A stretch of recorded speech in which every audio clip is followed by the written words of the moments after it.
composite shapes and finding the area of them. So composite shapes are shapes that are composed or made up of two or more shapes. There are a few ways that we can tackle these questions. For this particular question, we're going to use subtraction.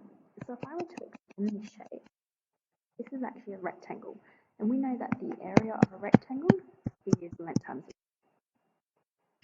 So if I look at the shape that I've created, I've got a length, that's 15.2, multiplied by my width here. So the width of the entire rectangle would be 10.8 because I've got 5.4 here and another 5.4 here because of this marking.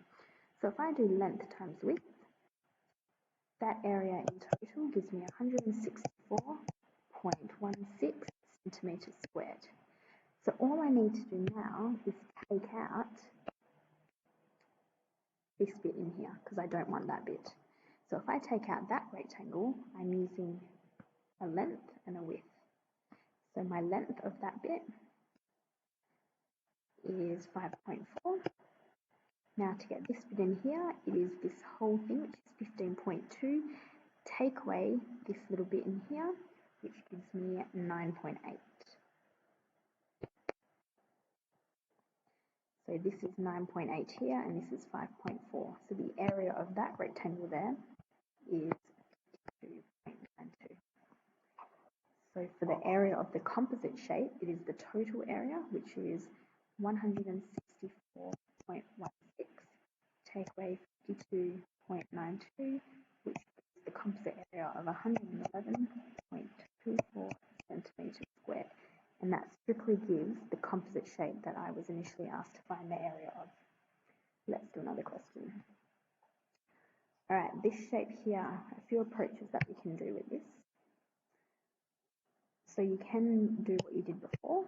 Essentially, you could turn the thing into a rectangle or a square and then subtract the parts that you need, but I'm going to take a different approach. This one here, I'm actually going to split the shape up. So if I split it up, I've got one shape there, I've got a rectangle, I've got another shape there, and I've got another shape down there. What I need to do is actually find the area of each section. So for area 1, let's use length times width because it's a rectangle. So I've got 13.2 multiplied by 4.4, which gives me an area of 8.08 millimetres squared. All right, if I then do my next section, so this is section 2.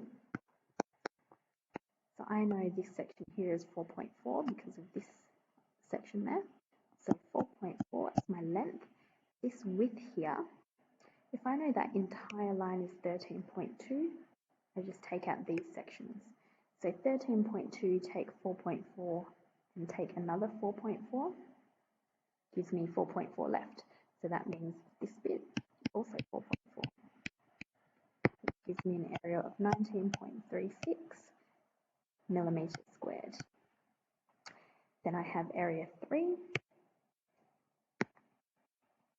which is length times width of what's there, which is this whole thing I know is 8.8. Just doing the maths because that's 4.4 and what's left over, multiplied by my width, which is 4.4. Altogether, that's 38.72 millimetres squared. So if I add all of those sections up there, my total area of the initial composite shape that I started with, I would add this number, and this number, which gives me my final answer of 116.16 millimetres squared. All right, my last shape here. This shape here, again, you've got one shape, you've got another shape. For the area of shape 1, it is a triangle, so it is base times perpendicular height divided by 2. Note that your perpendicular height is where the 90-degree section is. So that gives me 98 metres squared. The area down the bottom is square, which is going to be 18 times 18, which is 98. Sorry, no, it's not 18 times 18, it's 324, my apologies. Adding those together of area 1 and area 2 gives me a total area of 422 metres squared.